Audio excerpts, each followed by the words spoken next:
Buenas tardes a todos los participantes de este 16º encuentro, curso que hemos llamado de periodismo judicial, que organiza nuestro centro de capacitación, al que nunca nos cansaremos de agradecerle, pues tienen un merecido reconocimiento por parte de la Corte por toda la labor que desarrollan durante el año, tratando de llevar a quienes trabajan en el Poder Judicial, o incluso, como en este curso, a quienes no trabajan, pero como empleados o funcionarios del Poder Judicial, pero que sí son, en el caso de ustedes, futuros potenciadores, analizadores y transmisores de todas las noticias que se generan en el Poder Judicial.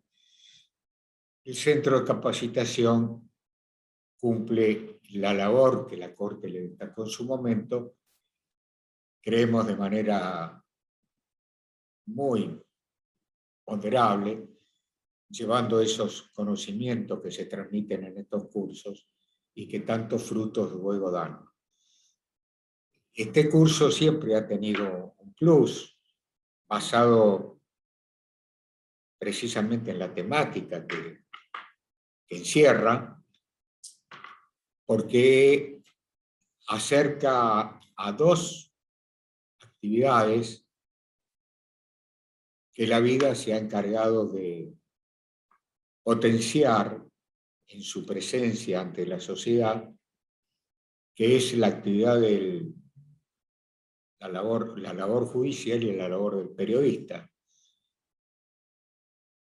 Ciertamente hay áreas que tienen más impacto en los medios que otras de la labor judicial, como por ejemplo, no se puede negar, siempre ha sido así, la noticia que viene del campo del derecho penal, pero hay otras áreas, por la amplitud de derechos que se han ido dando en las sociedades democráticas como la nuestra, vinculados a temas del derecho civil, como el medio ambiente, el derecho al consumidor, que también son de la atención, de una merecida atención por parte de la sociedad, de ir observando cuáles son las respuestas que el Poder Judicial, las cuestiones de género, da a estas problemáticas nuevas, y tanto interés despierta, como decía, en la sociedad, y que también los periodistas se hacen cargo, se hacen eco y lo transmiten. Por lo tanto, son muchas las vertientes, muchos los ríos que fluyen y confluyen en la labor de ambas profesiones. Esto ha permitido entonces que no solamente volcar en estos cursos una actividad de conocimiento, de aprendizaje, sino también, y este es el plus, de, por lo menos desde cuando arrancaron estos cursos, de que permitieron conocimiento personal mucho más fluido, mucho más permeable, porque eran actividades que cada una, diríamos, caminaba por su propio sendero, uno generando la información y el otro tratando de buscarla y transmitirla, pero sí que existiera a veces esa relación personal, que siempre es necesario ese conocimiento para poder transmitir la noticia. Quizás los jueces, como bien se sabe, hace años atrás estábamos muy aferrados a que hablábamos solamente a través de la sentencia,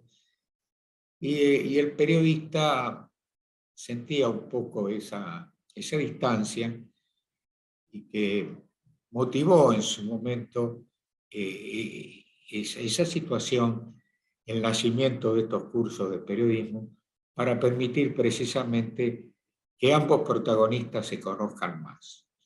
Esto lo ha demandado la sociedad, lo ha demandado la gente, y para ambas profesiones, de informar adecuadamente, por un lado, y ahí la importancia que la parte, diríamos, de abordaje de los conocimientos tienen estos cursos, como tienen otros, para el periodismo que lo estaba reclamando, de munirse de esos conocimientos básicos para poder transmitir mejor la noticia, y por el otro lado, para el juez también, de que su actividad sea más conocida y mejor conocida.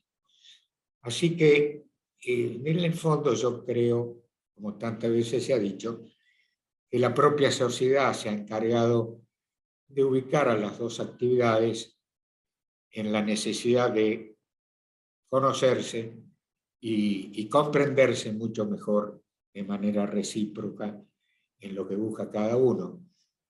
En alguna medida, hablando ya de temas mucho más, quizás, más poderosos, no en lo que es a veces la labor cotidiana y más común del juez, pero en aquellos casos en que los jueces, por constitución, tienen la facultad de controlar la actividad que desarrollan los otros poderes del Estado hasta poder declarar la inconstitucionalidad de una ley, hace que en eso también se asemeje a la labor del periodismo, que también ejerce sin lugar a duda una función de contralor sobre los poderes públicos.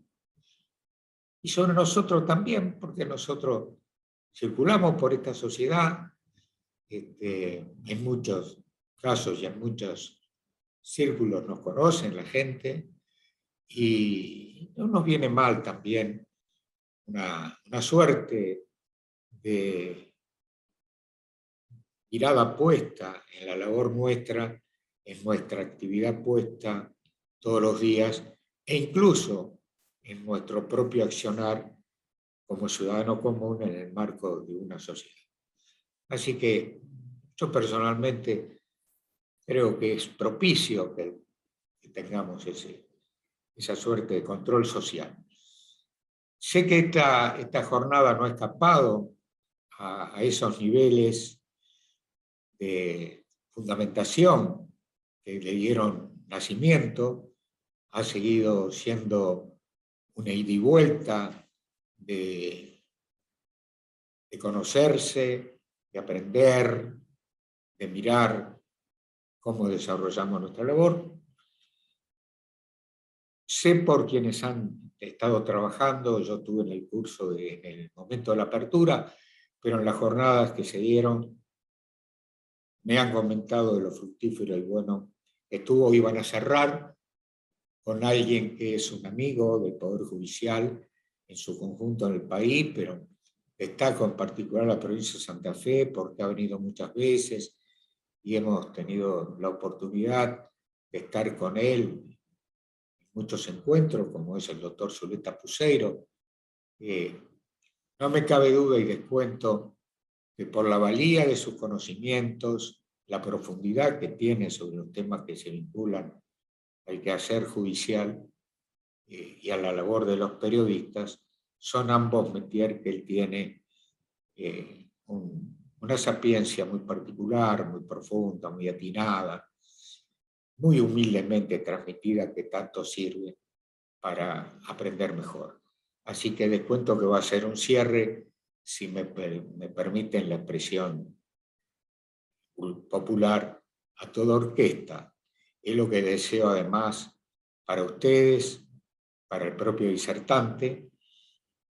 Cerramos un año más sobre este curso que tanto interés hemos puesto y que el Centro de Capacitación tanto trabaja y que tanto colaboran los jueces y los funcionarios en venir y brindar sus charlas, sus conocimientos, y durante el año también recibiendo a la prensa en este ida y vuelta mucho más flexible, mucho menos refractario, que se ha dado, por suerte, entre las dos actividades. Mantener la independencia de ambos en esa ida y vuelta me parece que sigue en pie y fortalecido cuando hay respeto, cuando hay conocimiento.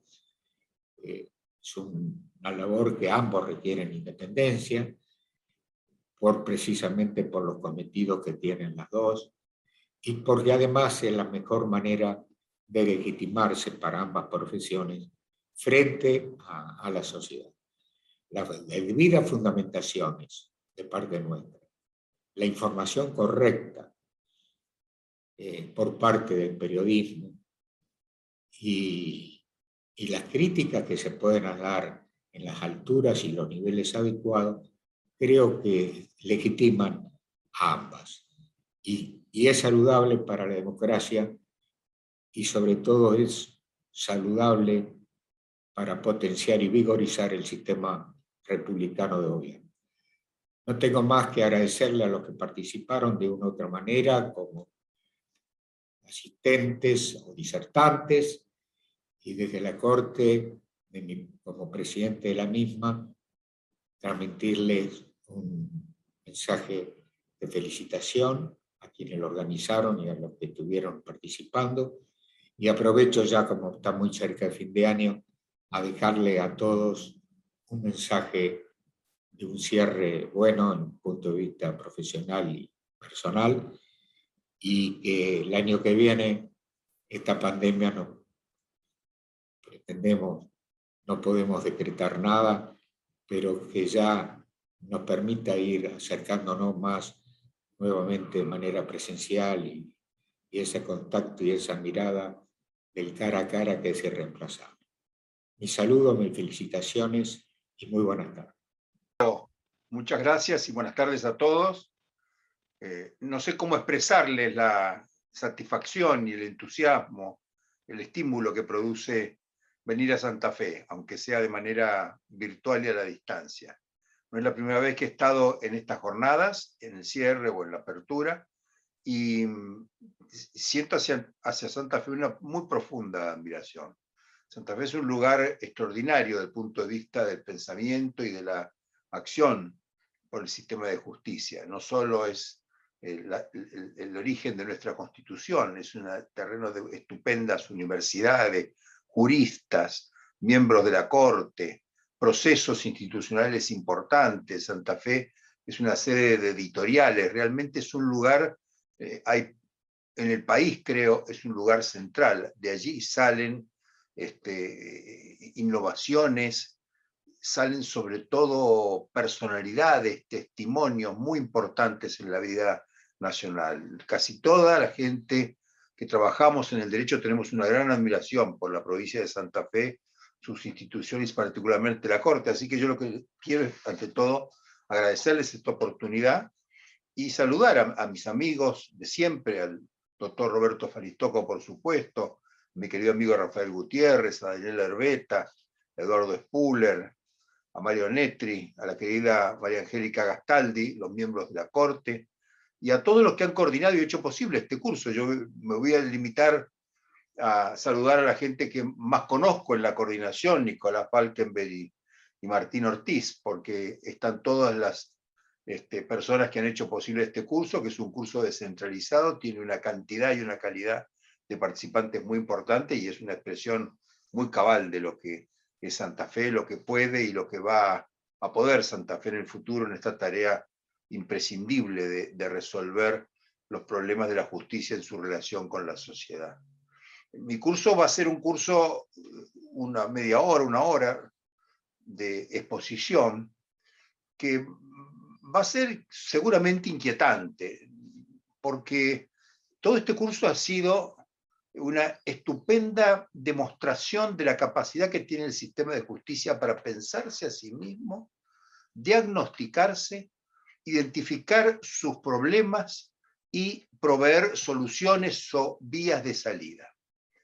Mi curso, en cambio, va a tener un poco un carácter, yo les diría, de reflexión sobre la situación en que se encuentra el sistema de justicia hoy en la sociedad, no solo en la sociedad argentina. Yo voy a sostener 4 o 5 tesis, son hipótesis de trabajo, que por supuesto no son solo mías, son de toda la gente que estamos trabajando en esto en muy diversos países. La justicia está padeciendo hoy una provocación, una crisis, vamos a decir, un desafío, unos retos que seguramente desbordan o trascienden su propia capacidad de respuesta. se le piden a la justicia cosas que la justicia no puede dar. Y no las puede dar porque no son cosas de la justicia, sino del resto de la sociedad, del resto de las instituciones. La crisis de otras instituciones, del poder político como tal, del poder legislativo, de los poderes ejecutivos, la crisis de las organizaciones sociales, los partidos y los sindicatos a la cabeza, genera vacíos de información, vacíos de provisión de sentido, y la gente se los pide a la justicia. Siempre ha pasado esto en los momentos bisagra. Yo recuerdo cuando volví al país después de muchos años de vivir afuera, en el año 83, yo he estado viviendo más de 10 años en Europa, y recuerdo que en ese momento me incorporé al gobierno de aquel entonces, el doctor Alfonsín. El gobierno entramos en la Argentina con una enorme ilusión y fuerza para tratar de recuperar la democracia que tan esquiva había sido en la Argentina. Y ahí empezamos con el problema de cuáles eran las instituciones que podían ayudar al gobierno. Estaba el voto popular, pero había que ver la crisis que había en las instituciones. Se salía de una segunda dictadura. Y en ese momento, yo recuerdo, el presidente Alfonsín y la gente que lo rodeábamos visualizamos una especie de diagnóstico muy duro de cómo estaba la sociedad. Y encontramos una sola institución. Esa institución era la única que podía tener, con sus máses y sus menos, sus fortalezas y sus debilidades, podía tener la posibilidad de motorizar o de viabilizar un cambio institucional de reconstrucción de la democracia y que permitiera ir acotando otros problemas, el poder militar, el problema económico, la deuda, todos los mismos problemas que tenemos hoy. Y esa institución era el Poder Judicial. No había ninguna institución, yo hago encuestas, trabajábamos en el 83 muy a fondo este tema, es la única posibilidad que había, la única institución que conservaba, con todas las dificultades, conservaba la posibilidad de ser un andarivel para reconducir el camino de la Argentina hacia la democracia, era el Poder Judicial. Era en los estudios sobre imagen de las instituciones, sobre confianza en las instituciones. Cada problema que le planteábamos decíamos, bueno, esto quién lo puede resolver mejor, y todas las instituciones, la justicia estaba a la cabeza. Fíjense que la justicia venía del poder militar. Sin embargo, superaba al resto de las instituciones. Y ese era un momento en el cual se necesitaba un terreno firme sobre el cual apoyar algunas iniciativas. De allí vinieron, bueno, las más conocidas es el juicio de las juntas, pero la mayor parte de los problemas que había pendientes se fueron por la vía del Poder Judicial. Recuerden, para otro ejemplo simplemente, porque son muchos ejemplos, el ejemplo del caso del divorcio, Cejean contra Cejean. O sea, la justicia tenía una fuerza extraordinaria en la sociedad argentina. Y han pasado, desde 1983, ya 40 años, y la verdad de las cosas es que la justicia está en las antípodas. Probablemente los jueces en este momento susciten menos confianza que los senadores, que es lo peor, digamos, en el escalón. Hay una crisis muy grande sobre el sistema de justicia.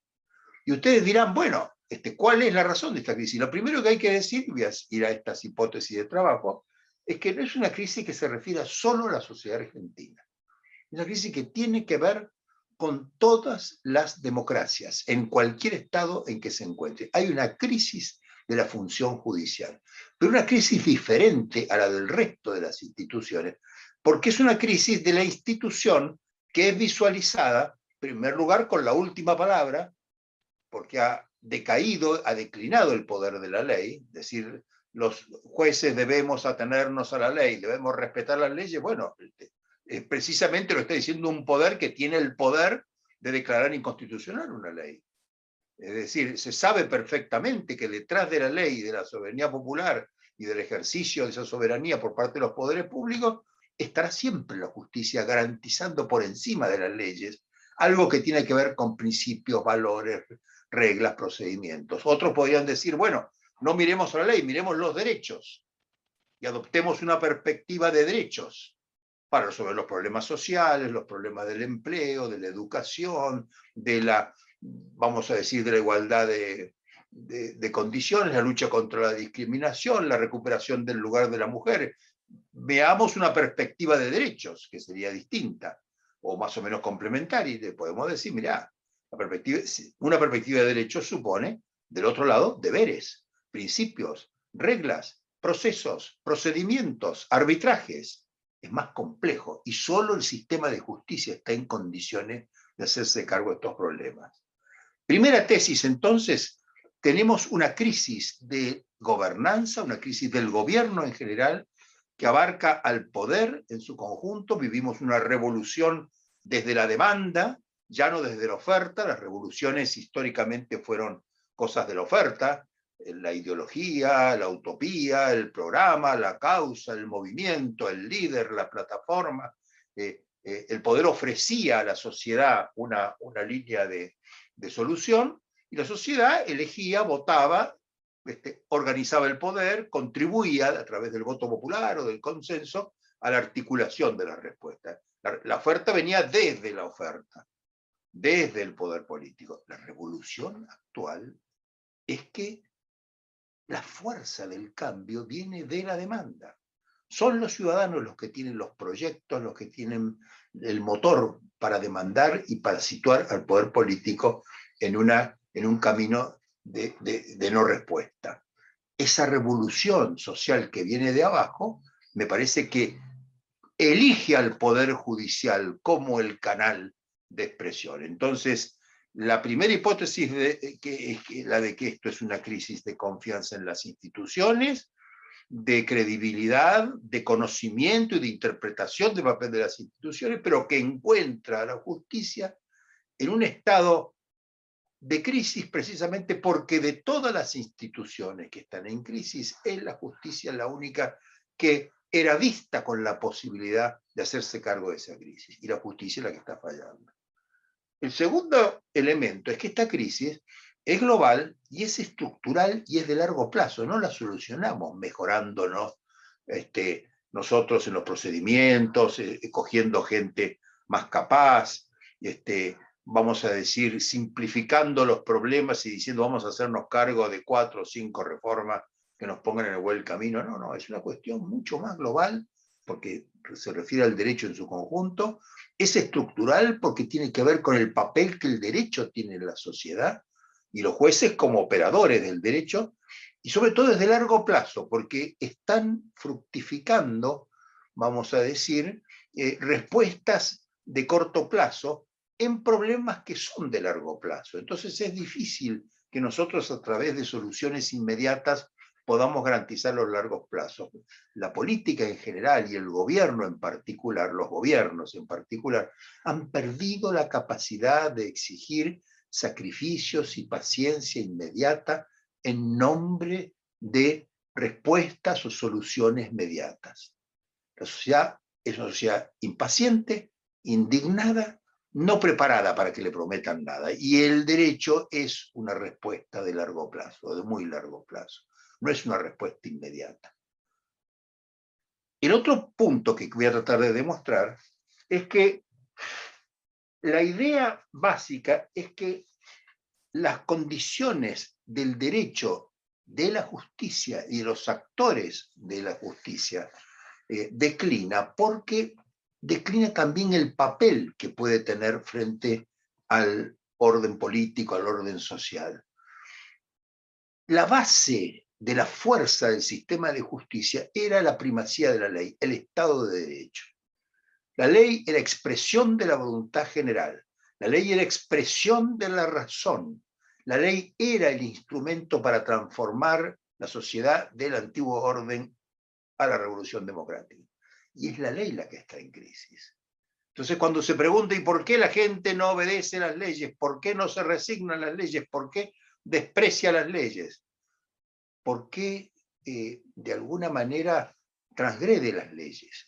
Esa transgresión a la ley no es solo en Argentina, en el mundo se está convirtiendo en uno de los temas centrales. Y mi tesis es de que las leyes han perdido esa fuerza de convicción, porque las leyes son las que no son creíbles. No son creíbles sus procedimientos, sus procesos, la forma como se generan, y sobre todo tienen algo de contingencia, tienen algo de provisoriedad. Una ley, cualquier ley, la más consensuada, la más asistida por el poder de la voluntad popular, puede ser declarada inconstitucional en nombre de principios que trascienden a la ley. Y allí están los operadores del derecho, de todos ellos, en el centro, los jueces. Los jueces pueden, tienen la potestad para controlar la calidad de las leyes. Están más allá de la ley. Y esto, me parece, es otro ingrediente que sitúa a los jueces en una situación muy complicada. Porque los jueces, por muchas razones, por el tipo de poder que invisten, por la forma como se legitima el poder en las sociedades contemporáneas, tienen una insuficiencia de base que la gente les exige. ¿Cuál es el poder? ¿Por qué tienen ese poder? ¿Cuáles son los límites? ¿Quién los elige? Y en situaciones de crisis como la actual, y aquí viene otra tesis, ¿no es cierto? Hay una crisis vinculada a la visibilidad del poder. Esto ha sido muy estudiado por los sociólogos contemporáneos. La idea es que el poder se hace poco transparente, se hace opaco y genera una actitud de suspicacia y de sospecha precisamente por esa dificultad para transparentar. Y el derecho es poco transparente porque el derecho simplifica, última tesis. El problema de la democracia no es la violencia, no es la corrupción o la ineficacia. El problema de la democracia es la simplificación. Problemas muy complejos se simplifican. Esta tesis, que ha sido muy bien debatida en el mundo contemporáneo, les recomiendo los trabajos, sobre todo del filósofo español Innerarity, sobre la democracia compleja, Niklas Luhmann. Hace muchos años que venimos trabajando los sociólogos del derecho esta relación entre complejidad y derecho. El derecho nació para simplificar la complejidad, para administrarla, acreedor, deudor, ¿no es cierto? Tuyo, mío, prohibido, permitido, obligado. Era un instrumento de control o de administración de la complejidad. Al simplificar la complejidad proveíamos soluciones. Bueno, la sociedad contemporánea exige soluciones complejas porque los problemas son complejos. Están interconectados, no hay causas y efectos y necesitamos un derecho mucho más presente, mucho más abierto, que contribuya al gobierno de la complejidad. No basta con que el juez, vamos a decir, se recluya en su satisfacción, en su posición, en su torre de marfil, diciendo esto es lo que dice la ley, este es el límite de lo que yo puedo hacer, porque la gente le exige todo, la gente le pide a la justicia verdad. Y la justicia no da verdad, la justicia da justicia, en el mejor de los casos. Y la justicia es una cierta razón de la verdad, una cierta perspectiva que conduce a la verdad. Pero no puede resolver la apetencia, la fuerza salvaje de las sociedades buscando certeza, buscando verdad, buscando superar la incertidumbre. Entonces, estas son las tesis que yo voy a tratar de ir muy rápidamente señalándolas. Hay un PPT que van a tener ustedes después del curso, donde tienen no solo esto mejor explicado y con definiciones, etcétera, sino que además tienen 2 páginas al final de bibliografía y de lecturas que les pueden servir. Lo he hecho con la idea de que los que quieran seguir estudiando estos temas tengan ahí una serie de instrumentos. El primer tema que tenemos que pensar para hacernos cargo de esto es decir, el derecho como incapaz de resolver los problemas de la complejidad, porque por definición el derecho tiende a eliminar la complejidad, no hacerse cargo de la complejidad. Al derecho le piden que resuelva problemas complejos con herramientas simples, con herramientas de simplificación. Y ahí está el problema. El propio derecho es el que niega a sí mismo la posibilidad de proveer soluciones. Porque además viene una cosa que ocurre en las crisis actuales, que son sociedades paranoicas. Los años 70 fueron años muy paranoicos, estos años son muy paranoicos. Si no hay soluciones, alguien debe tener la culpa. Ahí detrás hay algo. ¿Quiénes son los que manejan esto? ¿De dónde salió esa sentencia? ¿A quién responde? ¿Quién está detrás de esto? ¿Quiénes ganan? ¿Quiénes pierden? Ustedes vieron esas preguntas. Entonces, esas preguntas constantemente invocan, digamos, la necesidad de una clarificación. Los jueces deciden, por supuesto, por sí y ante sí, sobre todo los jueces en las cámaras o en las cortes, A veces está la motivación de su fallo, pero todo el mundo se pregunta muchas veces a dónde responde. Esta idea del poder como algo sospechoso, ni hablar del poder ejecutivo, ¿no es cierto?, o el poder legislativo, también se extiende a los jueces. Nuestro modo de pensar, de argumentar, de resolver, de justificar, de fundamentar, es un modo que no está acorde con la fuerza de esa demanda de transparencia. Y entonces viene un problema, sobre todo cuando los regímenes del Poder Judicial son, como en la Argentina, opacos. Pensemos que los jueces no pagan impuestos, para empezar, entre muchísimas otras cosas, ¿no es cierto? ¿Quiénes son los jueces? ¿De dónde vienen? ¿Quiénes son? ¿Por qué ellos pueden nombrar a los parientes? ¿Por qué? En fin, una cantidad de preguntas que se van encadenando entre sí, generan un núcleo de suspicacia y nos complican la cosa a la hora de resolver el cómo hacer para salir de esta situación en que se encuentra el Poder Judicial. Entonces, el derecho moderno, que es una herramienta de simplificación, como decía hace un momento, de reducción de la complejidad, enfrenta el problema que tiene una debilidad cognitiva para conocer ciertos procesos. Y tiene a veces un sesgo ideológico que tiene que ver con su conformidad con los principios del Estado de Derecho. Muchos sectores no están de acuerdo con el Estado de Derecho. Hay una sociedad plural, una sociedad que demanda soluciones distintas, donde el pluralismo es la regla y no es una cosa mala. La sociedad genera y se enriquece cuando es plural, y entonces se exige que también sean plural la constitución de los gobiernos, la forma como resuelven, etcétera, etcétera. Entonces, aquí viene que esta debilidad cognitiva, porque el derecho sirve para conocer ciertos aspectos de la realidad, es como una mirada desde el ojo de la cerradura del derecho, no abarca para entender la interrelación de los fenómenos, no es una ciencia que tiene dificultades el derecho para la interdisciplinaridad, para conocer y usar las herramientas de la ciencia de la complejidad. Puede con la economía, poco a poco, algo con el resto de las ciencias positivas, pero no tiene mucho que ver con toda la explosión de ciencias de la complejidad que hay hoy en la sociedad contemporánea. El jurista queda como de alguna manera encerrado en una especie de perspectiva de cierre cognitivo y de sesgo ideológico que justifica a veces la paranoia institucional que suscitamos la gente que estamos en el derecho. Entonces, lo que viene entonces que hay que pensar la cosa desde esta exigencia de complejidad y hacer un esfuerzo para que el derecho recupere esa misión de ser una forma de inteligencia colectiva capaz de abarcar la complejidad desde la complejidad misma. El derecho, hasta la codificación y el constitucionalismo, tenía estas características. El derecho romano, el derecho común, el derecho intermedio, son todos derechos que eran derechos de juristas, donde el jurista le agregaba a los papas, a los príncipes, a los señores feudales, les agregaba la perspectiva que trascendía el derecho. Además de las constituciones, las leyes, las sentencias, las fórmulas para resolver los problemas, el jurista agregaba, y los jueces particularmente, agregaban una concepción abarcadora que trascendía el campo limitado del derecho. Bueno, esto, que fue la fuerza del derecho y que le hace construir la sociedad occidental, es un papel capital el que cumple el derecho en la constitución de la sociedad occidental, es lo que ha perdido y que tal vez sea una de las grandes misiones.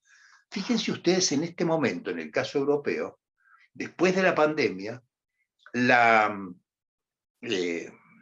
inmensa estrategia de billones de euros para ayudar a los países, las ayudas, dependen de una serie de condiciones, de condicionalidades. Esas condiciones son en general todas referidas a estándares que ya están establecidos antes de la pandemia, particularmente la Comisión de Venecia. Fíjense dónde están tropezando muchos países. Por ejemplo, España, tropezó Italia hasta hace poco, están tropezando en dos condicionalidades. Para hacerse acreedor a las ayudas billonarias de la Unión Europea, los países deben acreditar una serie de reformas en dos campos: la reforma laboral y de la legislación laboral y la reforma de la justicia. ¿Qué tendrá que ver con esto? ¿Por qué no la reforma bancaria, la reforma de las regulaciones? No, estos dos aspectos son vistos como condiciones sine qua non. España no puede acceder todavía a los aportes y a las ayudas, porque está trazada, como la Argentina y como muchos países, en ese conjunto de normas, procedimientos, principios y sobre todo instituciones que hacen a lo que podríamos llamar el sistema de justicia. También tienen problemas con el Consejo de la Magistratura, con la gobernanza en general del Poder Judicial, con el Ministerio Público, con el sistema acusatorio, los mismos problemas. En Italia acaba de haber una reforma, que la reforma Cartabia, por Marta Cartabia, que es la ministra que ha sido presidenta de la Corte Constitucional Italiana, que ha ido al ministerio, ha bajado al ministerio. Cartabia creo que estuvo en Santa Fe hace un par de años, nos visitó en la Argentina. Ella ha hecho una reforma, que es la reforma que ha habilitado que Italia pueda comenzar a recibir los aportes. Fíjense la importancia que tiene lo que les estoy hablando. Es decir, el nudo problemático del acceso, de la salida hacia la normalidad económica y socialmente hablando, está precisamente en el derecho y en las instituciones del derecho. Gobernar la complejidad no es gobernar lo previsible, es gobernar la contingencia, decidir con márgenes cada vez más precisos cuestiones que hacen al riesgo. Ignoramos lo que va a pasar y el derecho tiene que estar preparado para lidiar con la contingencia. Gobernar la complejidad es gobernar lo diverso, lo que hoy es así y puede ser diferente. Gobernar la complejidad implica reconocer la relación de interdependencia que existe en los actores sociales, las acciones, las estructuras, todo tiene que ver con todo. Es un mundo complejo y el derecho no puede afrontar ese mundo complejo con herramientas no complejas, con simplificaciones, con categorías o conceptos nacidos en un mundo diferente, como fue el mundo de la codificación y del constitucionalismo. Este es un cambio de época y el derecho tiene el desafío de adaptarse. A mí me parece que la función central, está bastante escrito varias funciones que tendría que cumplir el derecho, es gestionar la inteligencia colaborativa. Las sociedades tienen una inteligencia colaborativa, tienen una tendencia a la cooperación frente a unas tendencias al conflicto. Estas tendencias a la cooperación definen tres funciones centrales del derecho, que son la cooperación, el compromiso y la certificación de la cooperación y del compromiso. Estas tres funciones son las funciones que el derecho siempre tuvo. Entonces, vamos a ver ahora cómo este cambio en las funciones del derecho es el que ha motivado un cambio o una demanda de cambio en las funciones de los jueces, en las funciones del resto de los operadores jurídicos. Yo creo que todo esto sería muy fácil si fuera una cuestión que podemos resolver discutiendo, estudiando, analizando, comparando, viendo nuestras experiencias, aprendiendo unos de otros y haciendo un esfuerzo de consenso. Pero no es así, porque el entorno es complicado. Esto que está ocurriendo viene de un entorno muy complicado, desafíos. Algo que Luigi Ferrajoli, el gran filósofo del derecho y juez italiano, llama los poderes salvajes. Él cita una frase de Aristóteles que cuando en determinado momento los poderes dejan de tener en cuenta a los dioses, los principios, los fundamentos del orden social, quedan libradas a sus pasiones, a sus necesidades, a sus ambiciones. Es un mundo de poderes salvajes, donde el límite de mi poder es el poder del otro. No hay una común aceptación de principios generales, y me parece que esto es lo que está ocurriendo. En el centro de esta lucha de los poderes salvajes está, sin lugar a dudas, la justicia. ¿Por qué? Porque viene la revolución desde la demanda, se le exigen a la justicia cosas que la justicia no puede hacer, es la sociedad de la queja, la sociedad de la argumentación, la sociedad de la demanda, crisis de legitimidad de los poderes, de las instituciones, individualismo, una especie de ética de náufragos en la cual nadamos desesperadamente hacia cualquier tabla de salvación y no estamos dispuestos a la tolerancia o a la cooperación o a la entrega a los demás. En esa sociedad de individuos hasta tal punto desesperados, me parece entonces que es muy difícil el rol de la justicia, convenciendo de que hay una cierta razón en la cooperación, en el compromiso y en las certezas que producen la cooperación y el compromiso. Esto es algo que tiene que ver no con el que no podemos o no queremos, tampoco sabemos muy bien cómo afecta esta crisis, de dónde viene, hacia dónde va.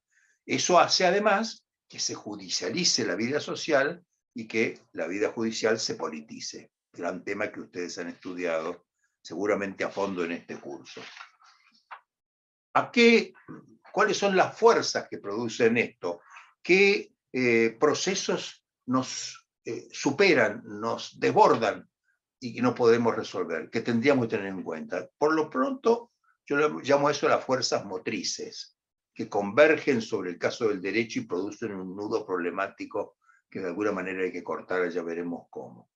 Algunas fuerzas son económicas, otras son políticas, otras son institucionales y otras son sociales. Yo en el paper que ustedes van a tener después del curso los menciono a todos, no puedo detenerme en eso. Fuerzas económicas como la globalización, la sociedad, los nuevos patrones de competencia, la crisis fiscal, las nuevas dimensiones de la escasez, la pobreza, la nueva pobreza, la desigualdad, la exclusión, la crisis de las regulaciones, son todas fuerzas económicas que no podemos dominar, porque no son solo además propias de lo que puede hacerse desde el Estado Nacional. Después hay fuerzas sociales, me he referido mucho a las características de la complejidad, pero también está la idea de la sociedad civil global, las sociedades en red, la sociedad de la información, la revolución de los valores, el multiculturalismo, la movilidad social, la crisis del trabajo, la revolución de los TICs, ¿no es cierto?, de la sociedad digital. Hay nuevos estándares de vida, hay un impacto muy grande sobre el carácter de la gente. Me parece que esta corrosión del carácter, como dicen algunos sociólogos, es otro factor fundamental. Es una sociedad donde es difícil el testimonio, yo diría el compromiso, donde la gente duda de asumir actitudes de coraje, y esto me parece que es algo que contribuye, sobre todo frente a otras fuerzas motrices de carácter político, que ya las conocen ustedes, esta revolución de la identidad, las transformaciones del poder, las nuevas ideologías, la crisis del Estado protector, la crisis de la participación, de la representación. Todos estos no es solo un listado, es algo más que un listado, es una referencia a que todos estos problemas se vinculan entre sí. No podemos hacer consensos, por ejemplo, para reformar la justicia, porque hay una crisis de representación. Si nosotros hacemos un consenso, Moncloa, por ejemplo, ¿y quiénes se sientan en la mesa? Nadie representa a nadie. Pongamos en el caso argentino, ¿cuál de los 8 peronismos, de los 5 radicalismos, de los 4 CGT, de las docenas de movimientos sociales se sienta en esa mesa? ¿Quién representa a quién?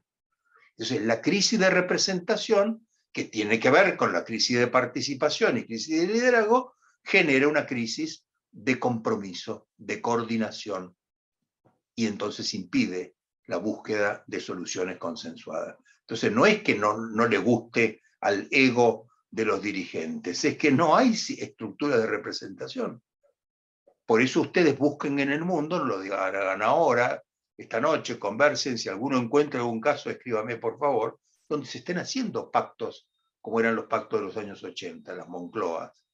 No hay pactos. ¿Por qué? Porque la propia constitución y estructura y dinámica de la realidad no genera las condiciones para esos compromisos.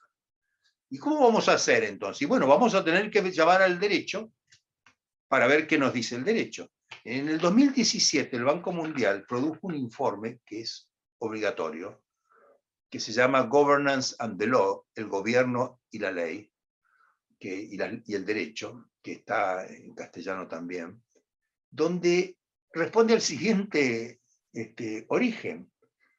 Se junta el Banco Mundial, que produce ese informe que es de una importancia muy importante, una grandes usina de pensamiento económico, que es el Banco Mundial, y dice, hemos llevado 20 años tratando de resolver la pobreza, los mercados, los precios, la dinámica económica, el desarrollo, y hemos fracasado. No hemos encontrado las soluciones, estamos cada vez peor. ¿No será hora de que veamos el derecho Y es la primera vez que los economistas descubren la importancia del derecho.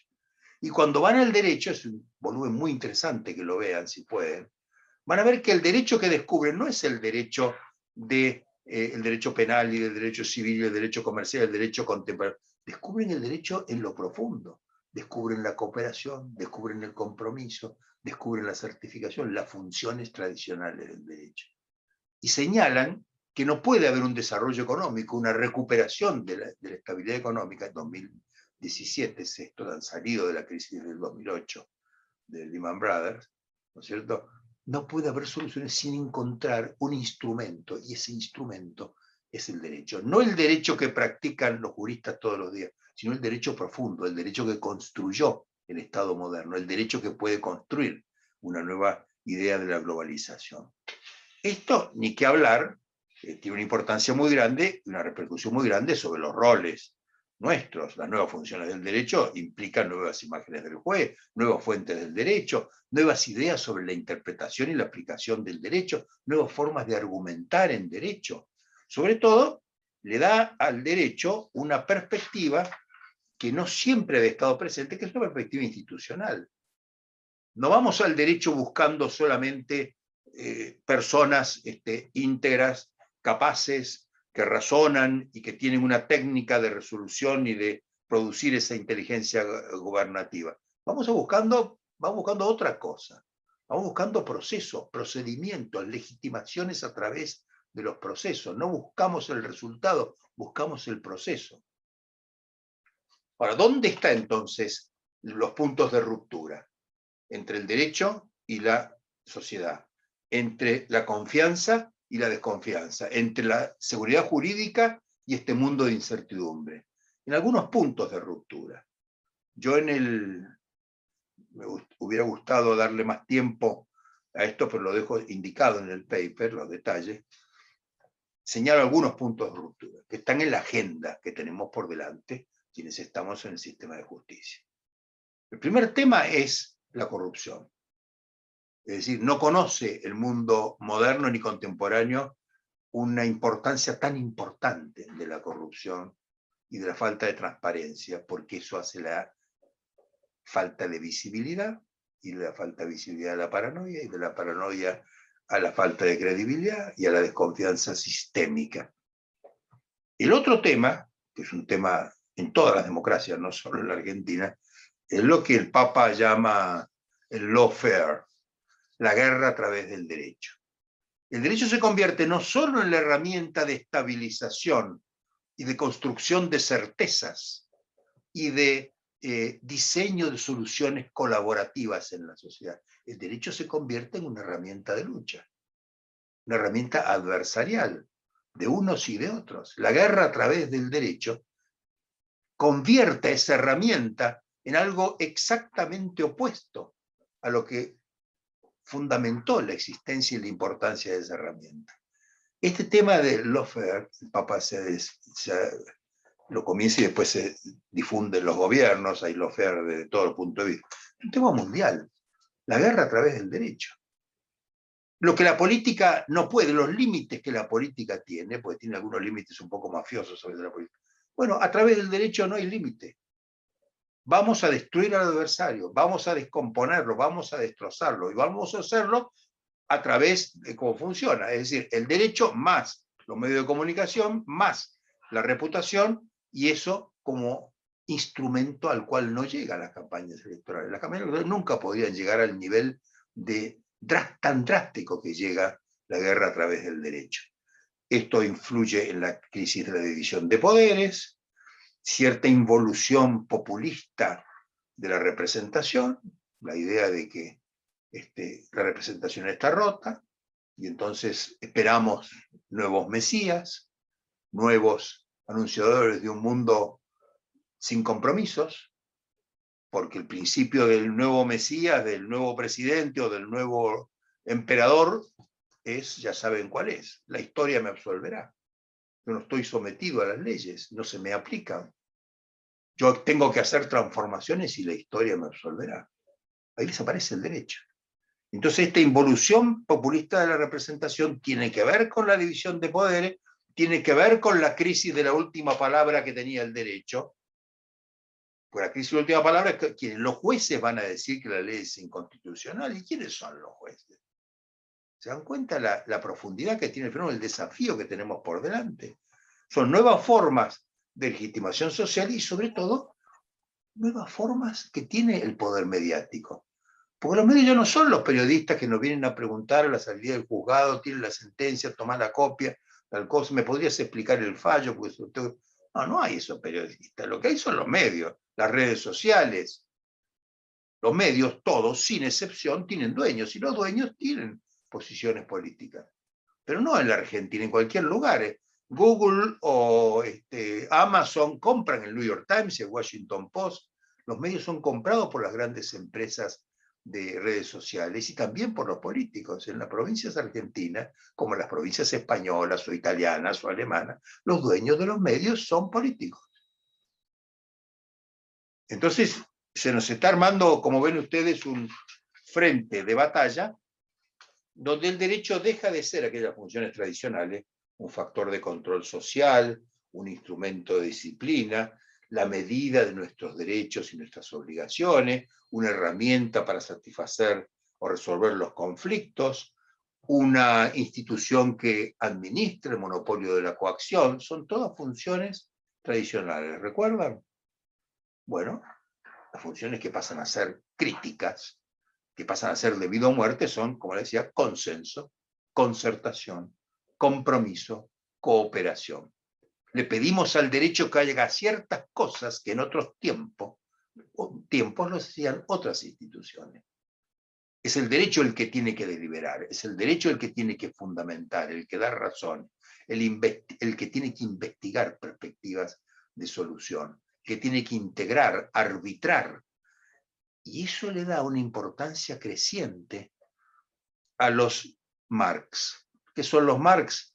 Métodos alternativos de resolución de controversia. El 90% de la materia litigiosa comercial en este momento en Europa transita a través de arbitrajes. Y de las 10 o 12 formas de métodos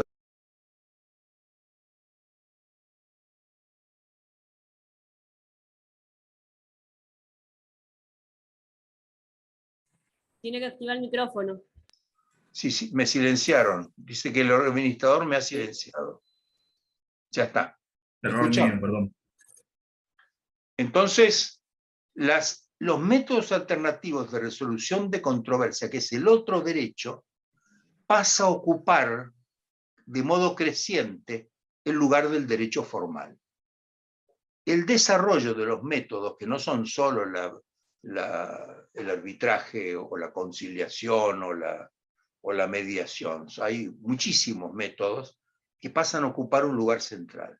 Digamos que el derecho litigioso, el derecho del litigio, el derecho del Poder Judicial es visto como el derecho que ha fracasado. Cuando no hay más remedio, y caemos en los jueces. Caemos en los jueces porque caemos en los peritos, en los abogados, en los honorarios, en los tiempos de los jueces, en los costos de la justicia, algo solo accesible para gente preparada para el derecho. Entonces, es un elemento más de pérdida de confianza. El derecho de los jueces cede frente a ese otro derecho vivo, que es el derecho de las resoluciones inmediatas, directas, que producen los métodos alternativos de resolución de controversia. Viejas funciones de la judicatura, que tienen que ver con viejas funciones del derecho, son desafiadas por nuevas funciones del derecho que buscan nuevos profesionales y nuevos actores que pueden, de alguna manera, resolver estos reclamos. Me parece a mí que aquí enfrentan los jueces y el derecho judicial un reclamo desde la sociedad. Vuelvo a la idea de la revolución desde la demanda. ¿Qué le pide la sociedad hoy a los gobiernos, a la gobernanza en general? Yo he recorrido muchas formas de expresión, encuestas, literatura, discusiones, y hay ciertas condiciones del buen gobierno que me parece que se las piden a todos los gobiernos y han comenzado a pedírselas también a los jueces. Y los jueces no están del todo preparados. Y son la agenda que tenemos nosotros, ustedes, los que trabajamos en las fronteras entre el derecho y la comunicación social. Le pide al derecho, y a los jueces ahora, que sea legítimo, que haya títulos, razones que expliquen por qué está allí. La explicación democrática, ya sabemos, no basta porque no hay un proceso democrático y tampoco lo siente la gente como necesario. Esa legitimidad no es la legitimidad de origen, son otras legitimidades, las vamos a ver en un momento, porque quiero hablar aparte de eso. Legítimo, le requiere que sea participativo. ¿Qué quiere decir participativo? Abierto a la inclusión, comunicativo, incorporando la voz de los beneficiarios, de las víctimas. Le requiere que sea equitativo, más allá de la ley en sentido estricto, resuelva los problemas con la realidad y la eficacia de los problemas que se pueden resolver, que se pueden aplicar, que se pueden implementar, que sea transparente, que sea eficiente, que sea tolerante, que sea pluralista, que sea respetuoso de los principios del Estado de Derecho y que sea merecedor de confianza y de respeto, que sea controlable, que esté orientado a la calidad y que esté al servicio del interés general y no de los intereses corporativos. Estas 12 condiciones de los gobiernos comienzan a ser cada vez más fuertes con el sistema de justicia. Y los jueces no están preparados del todo para la participación, para la transparencia, para la eficiencia. El juez no tiene tiempos, no tiene tiempo. Bueno, vamos a ver el año que viene. Y vamos a poner una audiencia para mayo del año que viene. Y si está incendiando la empresa o lo que fuera. O vamos a... ¿Se dan cuenta? Eso no, jamás, no puede ser. No se le permite la sociedad a ningún poder, de ningún tipo, ni público ni privado. Tampoco se lo permite a los jueces. ¿Los jueces lo pueden hacer? Lo pueden hacer. ¿Cuánto le cuesta eso al sistema de justicia? ¿Y cuánto le cuesta a la sociedad afectado por esa cuestión de la eficiencia? Merecedor de confianza y respeto, porque la cuestión no es, ¿cómo puede ser que la gente no respete a la justicia? ¿Son los jueces respetables? ¿Cómo puede ser que la gente no respete las leyes? ¿Son las leyes respetables? Este circuito, que era impensable en un estado de estabilidad del Estado de Derecho, hoy es un tema central. El respeto tiene que ver con la respetabilidad. La confianza tiene que ver con el conocimiento y con la interpretación adecuada de ese conocimiento de quien exige visibilidad, comprensión. Entonces, esta legitimidad, que es una legitimidad que se llama de reflexividad, hace que la comunicación no es una comunicación unidireccional, es una comunicación que va en un sentido y procesa el feedback que viene del otro lado. Porque yo puedo emitir a 360 grados para que me escuchen y informo, como vocero del Poder Judicial. Pero es que enfrente no están abiertos con un mecanismo de recepción a 360 grados, están queriendo escuchar lo que quieren escuchar. Entonces mi mensaje tiene que estar preparado para entender que allá en el receptor hay intereses diversos, hay vocaciones diversas, hay estrategias diversas. Y entonces la función del Poder Judicial, al comunicar, tiene que hacerse cargo de esa complejidad en la recepción, porque si no se hace cargo, no cumple con su misión porque genera un estado de paranoia y un estado de rechazo y un estado de desconfianza que termina soliviantando o minando o corroyendo, vamos a decir, la legitimidad del que emite. Esto es perfectamente conocido en cualquier orden de la comunicación. Lo saben los farmacéuticos, lo saben los publicitarios, lo saben los políticos. Los únicos que tienen que saber esto y hacer lo propio y asumirlo, asumir la complejidad, son los jueces. Nadie que tiene una actividad social que necesita del consenso o del mercado ignora estas características nuevas que tiene la comunicación, producto sin duda de la transformación tecnológica y de muchos otros aspectos. Entonces lo que estamos teniendo ahora que resolver es el problema de la legitimidad. La legitimidad es la conciencia social de que algo es obligatorio, que es respetable, que debe escucharse, que debe atenderse, que debemos de alguna manera obedecer. Entonces, no basta con la legitimidad de ejercicio. Yo ejerzo el debido proceso. Tengo un problema de legitimidad de origen. Todo el mundo es democrático y yo caigo de pronto con un proceso que no es del todo democrático. Podría ser si tuviera la Constitución del 53, porque había claramente un circuito conocido, pero aquí ustedes saben perfectamente que esta complejidad en la designación de los jueces, que es mundial, tengo un tomo por aquí cerca, azul grande, que muestra todos los sistemas de nombramiento y promoción de magistrados. No hay ningún país que esté satisfecho con esto. Todos los países cuestionan el nombramiento de los magistrados. Fíjense ustedes que Biden, cuando llegó en enero del año pasado, ya en marzo creó una comisión extraordinaria, muy interesante, interdisciplinaria, para estudiar la Corte Suprema de Estados Unidos, que es un órgano absolutamente indiscutible, es una expertocracia de un prestigio mundial, para estudiar varios temas. El primero de ellos es precisamente la designación de los magistrados. Es un tema bajo discusión. No quedó resuelto con lo que dijeron los constituyentes del 53. Está abierto, cada vez más, porque la sociedad reclama cosas que antes no reclamaba, y las reclama. Entonces, a la legitimidad de ejercicio, que era legitimidad propia de los jueces, y a la legitimidad de los procedimientos, que era la otra legitimidad, el debido proceso, adjetivo y sustancial, aparecen otras legitimidades. La más importante es esta que yo les menciono de la reflexividad. Tiene que ver con la empatía. Y la empatía es un fenómeno, ustedes lo conocen de la psicología, la gente cansada cansa, la gente harta, la gente entusiasmada entusiasma, la gente que tiene confianza genera confianza. Ese lazo de empatía también lo tiene que ejercer la justicia. Tiene que haber en la actitud del juez algo que tiene que ver con la confianza en lo que hace y la capacidad de proyectar esa confianza en lo que hace. Es la única vía para generar una confianza desde afuera en lo que está haciendo. Esta legitimidad de reflexividad es una legitimidad propia de la complejidad.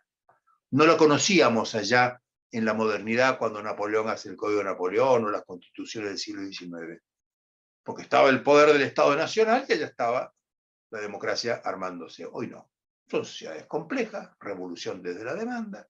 La empatía es una regla central de funcionamiento en todos los órdenes de la vida. Y ahí se suman otras legitimidades, que la legitimidad simbólica.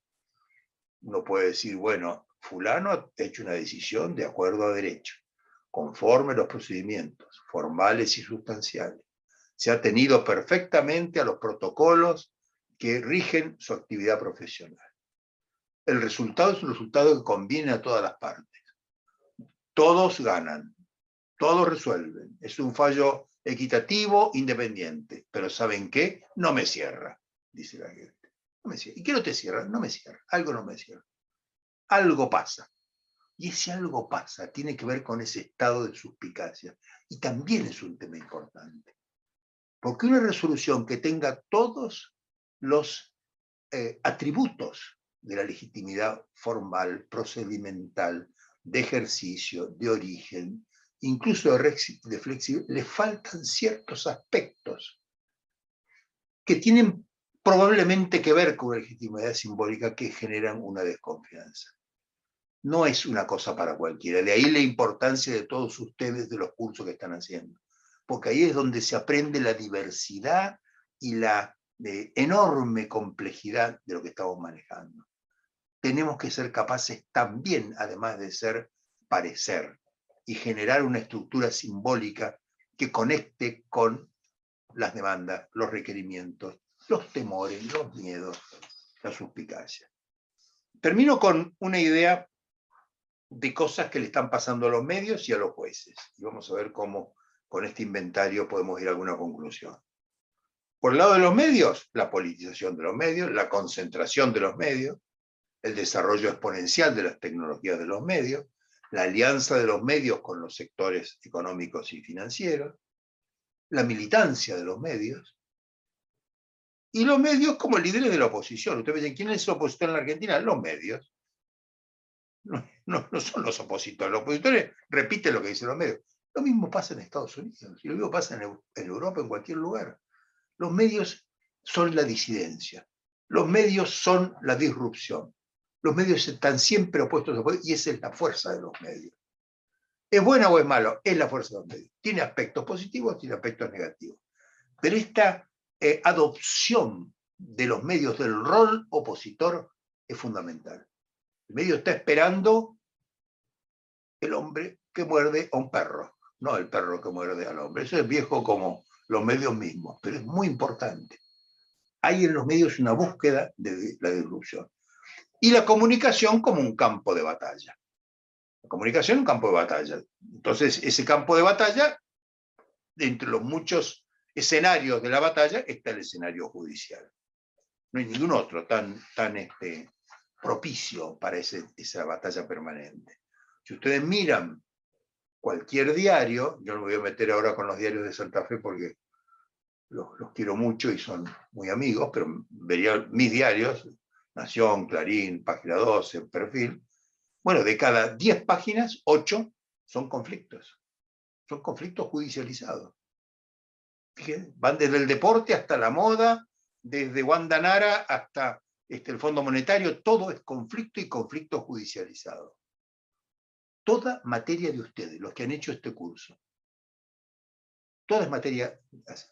Eso por el lado de los medios. Y la magistratura, bueno, el problema del acceso a la justicia, está desbordada la justicia por la demanda de acceso a la justicia, la politización de la justicia, el activismo judicial, porque a los jueces les gusta también hacerse cargo y de resolver los problemas, y pararse en el medio de la plaza y poner orden, y paz, y traer soluciones, y ser queridos. A algunos incluso les gusta mucho la televisión, son muy cholulos los jueces, poco.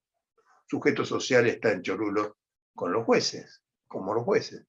O sea, hay una distorsión en eso. ¿Por qué? Porque está en crisis la legitimidad tradicional y está en crisis el rol tradicional del juez. Me parece a mí que estas son nuevos impulsos, nuevas distorsiones que tiene la magistratura, paralelas a las distorsiones que tienen los medios. Entonces, cuando se compenetran los medios en este estado incandescente con la justicia en este estado delicuescente, encontramos el nudo de problemas y el orden de los problemas que tenemos que resolver. Entonces, bueno, ¿y qué hacemos, doctor? Bueno, lo primero es que tiene que haber, y no me voy a meter en eso porque no tenemos tiempo, los jueces están al tanto de esto. No solo las cortes, sino también muchas instancias, por ejemplo, internacionales.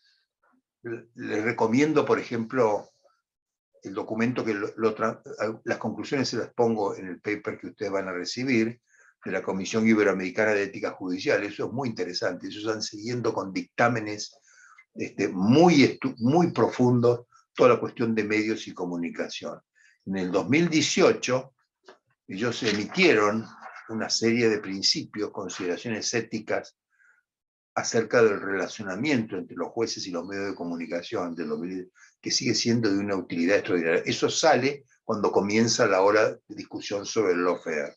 Y señala todas las cuestiones, los mandatos, las recomendaciones que los jueces tienen para tratar de, vamos a decir, desbaratar esta madeja de problemas.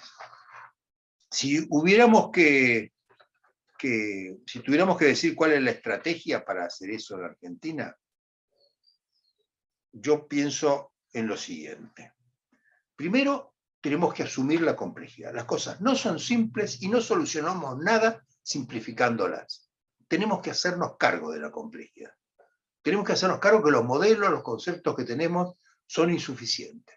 Tenemos que responder a eso. No podemos negar ese problema. Tenemos que hacernos cargo, asumir la complejidad. Pensar estratégicamente, no por reacción frente al reto. Pensar estratégicamente es decir, misión, visión, objetivos, metas, cortos, medios, largos plazos, cálculos de recursos.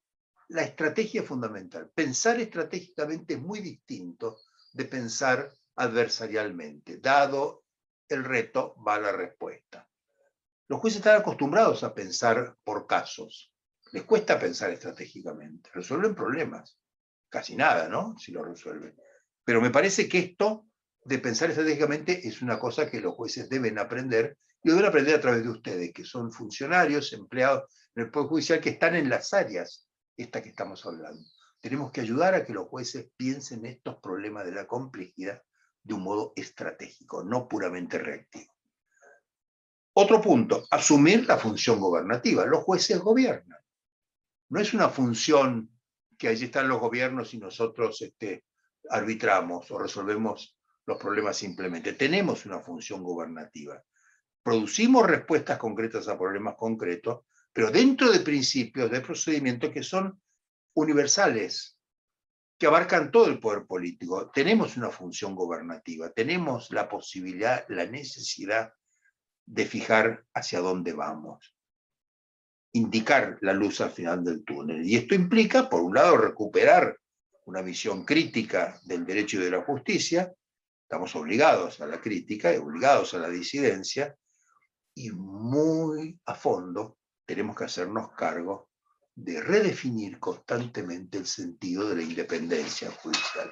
Porque la única razón que explica la presencia de este tercero que entra en el campo de batalla y pretende una función de coordinación, de consenso, de concertación, de certificación, es la independencia.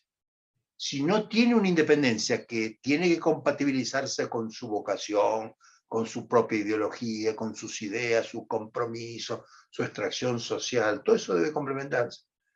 Es decir, la idea de independencia es clave para una autogestión responsable del Poder Judicial.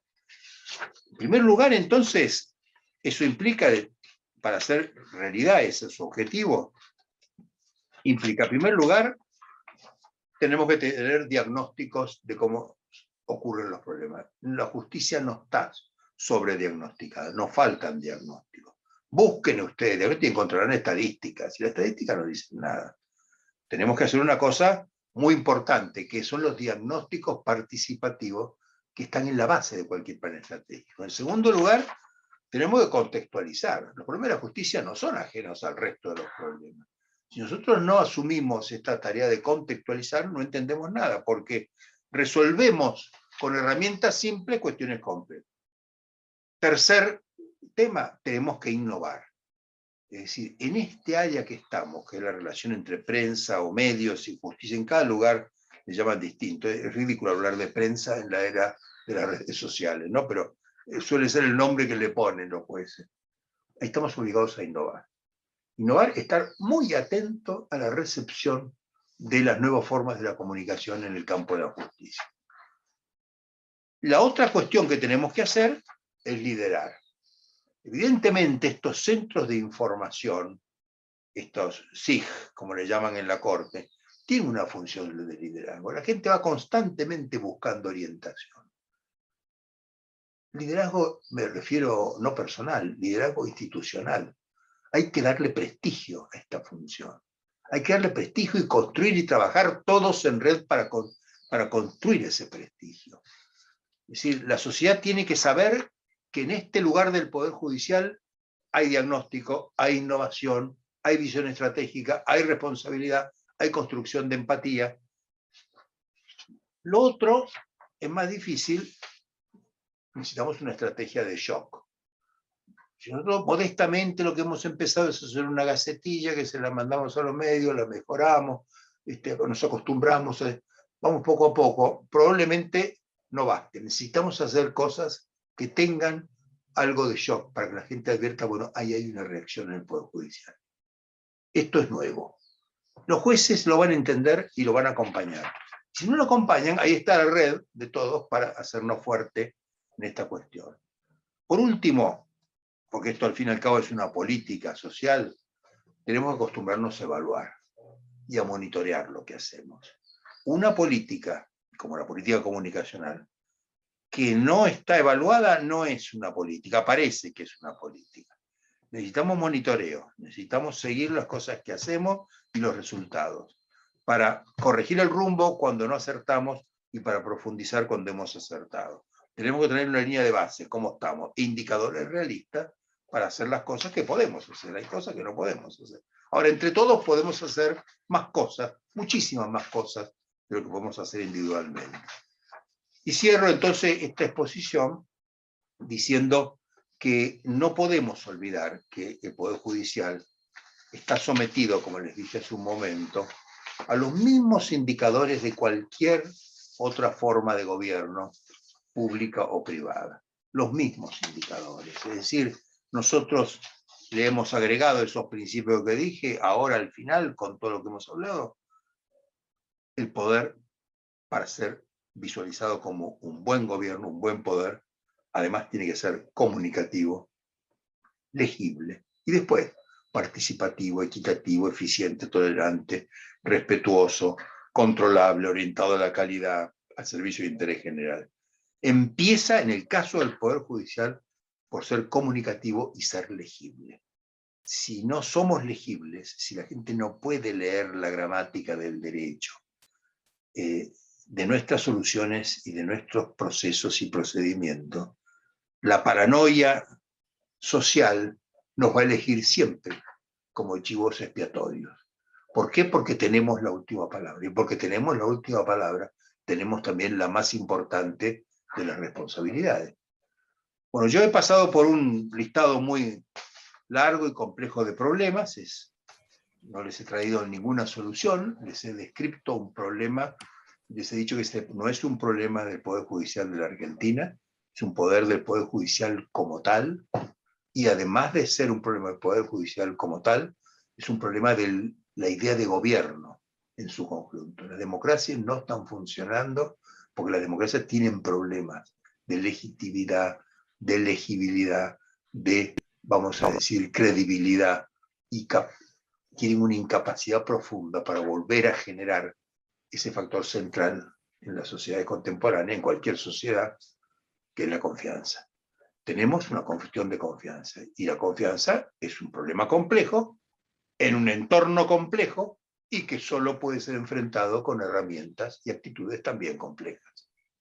Bueno, muchas gracias. Eso es más o menos la presentación. Allí tienen un paper y tienen toda una literatura para los que quieran leerlo en detalle. Y además tienen todo mi mail, que estoy siempre abierto a seguir dialogando con todos ustedes.